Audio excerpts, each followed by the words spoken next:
मनुष्य का सबसे बड़ा शत्रु कौन है? चलो आज आपका भ्रम दूर करते हैं। एक जापानी लोक कथा है। किसी मनुष्य को एक भयंकर राक्षस दिन रात सताया करता था। एक दिन उसने राक्षस से पूछा, तुम मुझे क्यों इतना सताते हो? मैंने तुम्हारा क्या बिगाड़ा है? राक्षस ने जवाब दिया, अपने धोखों के लिए तुम स्वयं दोषी हो। मुझे तुम्ही ने बनाया है। आज समस्त मानव जाति एक राक्षस के हाथों कष्ट पा रही है। क्या आप उस राक्षस का नाम जानते हैं? बीमारी अथवा मृत्यु? पर नहीं, इनमें से कोई भी मनुष्य का शत्रु नहीं। जिसका वर्णन हम करने जा रहे हैं वह इन सब का बाप है। उसका नाम है भय। आह, भगवान की सबसे श्रेष्ठ रचना मानव को इस पिशाच ने कैसी दयनीय स्थिति में पहुंचा दिया है। मनुष्य इस राक्षस के वश में होते ही अपने गौरव की स्थापना, आत्मविश्वास और अपनी ईश्वर प्रदत्त शक्तियों को भुलाकर इस राक्षस का गुलाम बन जाता है और धूल छाटने लगता है। नाश, असफलता, भूख, गरीबी, रोग, दुर्घटना, पदच्युति इत्यादि के भय की भावना आते ही मनुष्य इन दुशंकाओं से इतना अभिभूत हो जाता है कि सुध-बुध खोकर बावला सा बन जाता है। कितनी विचित्र बात है कि मानव, जिसका निर्माण संसार पर शासन करने के लिए हुआ था, इस शत्रु को देखते ही विवश हो जाता है। इससे भी बढ़कर अचंभे की बात तो ये है कि हम यह छोटी सी बात नहीं समझ पाते कि भय का निर्माण हम स्वयं अपने विचारों द्वारा करते हैं। भय हमारी अपनी ही रचना है। हमारे विचार, हमारी कल्पना ही उसे जन्म देते हैं और हम अपनी ही इस रचना के आगे सारे हथियार डाल देते हैं। प्रत्येक व्यक्ति अपने भय की रचना स्वयं करता है। यदि हम इस तथ्य को स्वीकार कर लें तो हमें यह भी स्वीकार करना होगा कि प्रत्येक व्यक्ति अपने भय को नष्ट भी आप ही कर सकता है। इसके लिए उसे केवल अपने विचारों पर नियंत्रण करना होगा। हमें कोई अन्य शक्ति, प्राणी या पदार्थ भयभीत नहीं कर सकता। यह संभव है कि कभी कल्पित कारणों से कोई भयावह स्थिति पैदा हो जाए, परंतु हम भयभीत तभी हो सकते हैं जब हम अपने हृदय को भयभीत होने की आज्ञा दे दें। जब हम अपने मन को वश में न रखकर खुला छोड़ देते हैं, तभी वह भय का शिकार बन पाता है। भय का कोई भी कारण हम पर कुछ भी प्रभाव नहीं डालता जब तक कि उसे अपने मन पर आक्रमण न करने दें। एक स्वस्थ मन को किसी भी प्रकार की परिस्थितियां भयभीत नहीं कर सकती। जिस प्रकार कोई व्यक्ति तब तक हमारे घर में नहीं घुस सकता जब तक कि हम स्वयं उसके लिए अपने घर का दरवाज़ा न खोल दें, उसी प्रकार भय भी तब तक हमारे मन में घुसकर चोट नहीं कर सकता जब तक कि हम उसके लिए अपने मन का दरवाज़ा न खोल दें। भय हमारी इच्छा के विरुद्ध हमारे मन में कदापि प्रवेश नहीं कर सकता। हमारी इच्छा शक्ति इतनी प्रबल होनी चाहिए कि जिसे हम चाहें मन में प्रवेश करने दें और जिसको न चाहें उसे बाहर ही रोक दें। हम अपने मन के द्वार उस वस्तु के लिए पूरी तरह बंद कर सकते हैं जो भय को साथ लाती है। यह हमारे अपने वश में है कि हम केवल उन बातों को ही अपने मन में लाएं जो सामंजस्य, संपूर्णता, शांति और आनंद अपने साथ लाती हैं। एक बार अपने मन का द्वार भय के लिए खोल देने पर उस द्वार को बंद करना कठिन हो जाता है। भय का राक्षस जब आक्रमण करता है तो कई लोग वर्षों तक इसके पंजे से मुक्त नहीं हो पाते। उनके प्रत्येक कार्य और प्रत्येक चेष्टा पर इसी का हानिकारक प्रभाव पड़ने लगता है और वे नितांत असहाय हो जाते हैं। इस प्रकार के अभागे यह नहीं समझ पाते कि किस प्रकार उन्होंने अपने जीवन को स्वयं ही दुहकपूर्ण बना डाला है। वे नहीं समझते कि भय से कार्य तत्परता नष्ट हो जाती है, जीवन का आनंद फीका हो जाता है और आयु के कई वर्ष कम हो जाते हैं। कार्य कुशलता के मार्ग में भय सबसे बड़ी बाधा है। एक उदाहरण से यह बात स्पष्ट हो जाएगी। मान लीजिए, आज से 3 महीने बाद आपको भाषण देना है। यदि आप स्वभाव से भावुक हैं, झिझकने वाले हैं, तो भय की भावना एकदम आपके अवचेतन मन में मंडराने लगेगी। इससे पूर्व कि आप कुछ समझ पाएं, आप सप्ताह गिनने लगेंगे। यह डर, भय प्रथम सप्ताह में आपके मन में स्पष्ट रूप से प्रकट होने लगेगा। आपका भय बढ़ता जाएगा और तब तक निरंतर बढ़ता रहेगा जब तक भाषण का निश्चित समय नहीं आ पहुंचेगा। उस समय आपको जो कष्ट होगा उसका तो कहना ही क्या। इस भय के कारण आपकी निद्रा, आपका विश्राम, आपकी एकाग्रता और आपकी कार्य शक्ति सब समाप्त हो गए। न जाने कितनी बार हम इस प्रकार के कष्ट उठाते हैं। न जाने कितनी ही बार हम अपनी कल्पना द्वारा पहले ही लज्जा, शर्म, अपकीर्ति और असफलता भोग कर इन कष्टों की संभावना को और भी बढ़ा लेते हैं। हमें जिस बात का भय होता है वही हमारी ओर खींचती चली आती है। भय का स्वाभाविक परिणाम ऐसा ही है। इसके विपरीत यदि कहीं हम साहस के लिए अपने मन का द्वार खोलें, केवल सफलता के ही दर्शन करें, तो प्रतिदिन हमारा आत्मविश्वास दृढ़तर होता चला जाएगा और हमें यह कष्ट नहीं भोगने पड़ेंगे। कुछ लोग सफलता पाने का प्रयत्न करते हैं और हर समय असफलता के बारे में सोचते रहते हैं। ये कैसा विरोधाभास है। ये तो दूध और खटाई को एक ही पात्र में मिलाने जैसी बात है।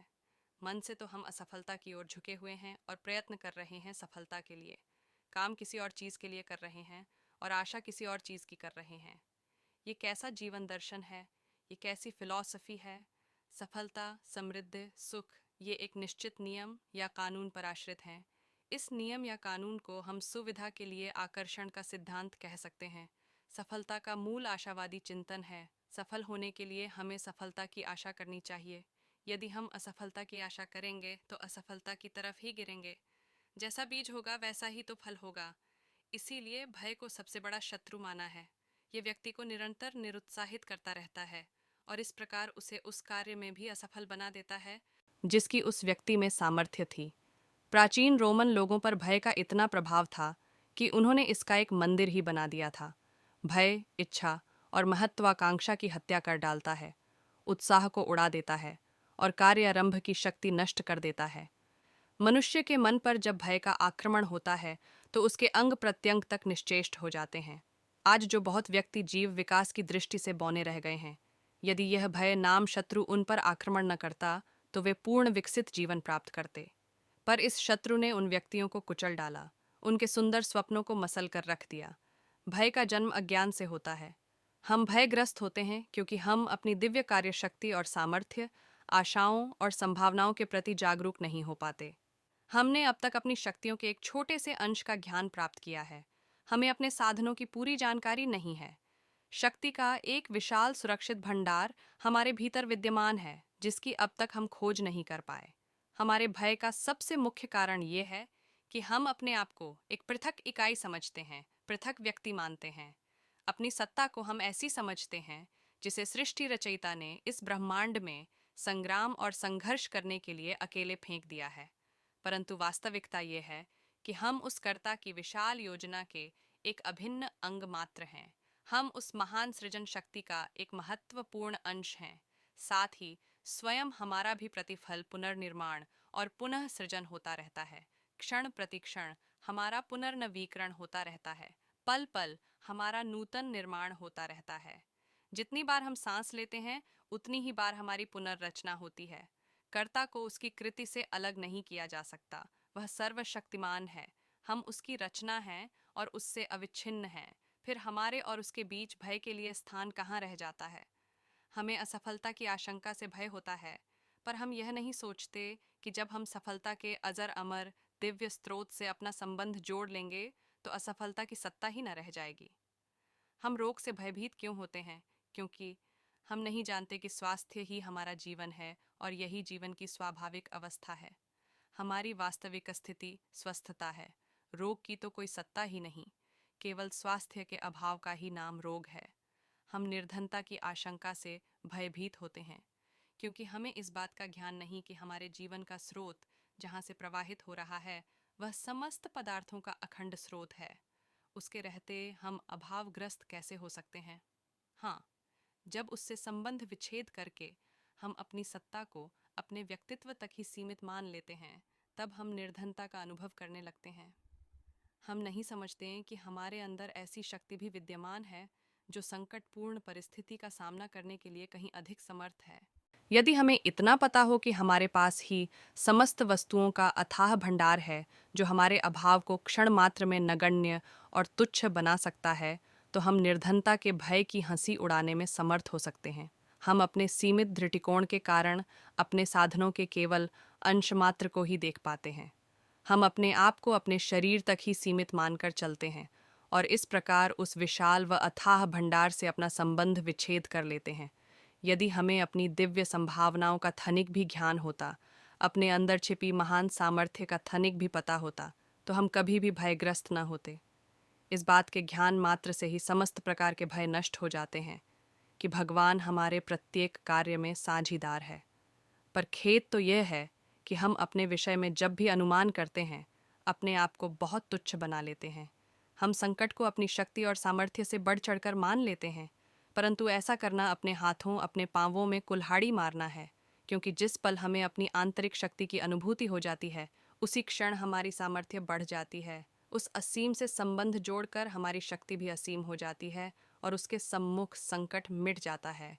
इसीलिए हमें उस विशाल शक्ति के भंडार की अनुभूति होनी चाहिए, जो हमारे अंदर छिपा हुआ और सुरक्षित है, जो सदैव हमारी सहायता के लिए तत्पर एवं उत्सुक है।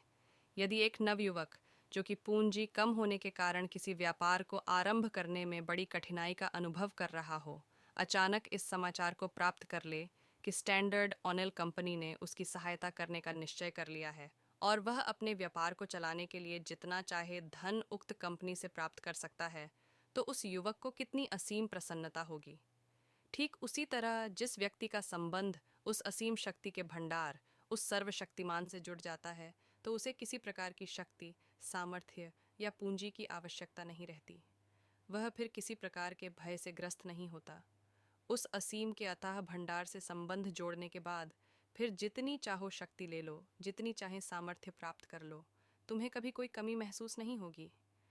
वास्तव में हम तुच्छ तब बनते हैं जब हम भय को उस सर्वशक्तिमान से बड़ा मानकर उसके आगे झुकने लगते हैं और अपने सृष्टा से संबंध विच्छेद कर लेते हैं। यदि हम ऐसा न करें तो हमारा जीवन अधिक ऊंचा, अधिक उदात्त और अधिक महान बन सकता है।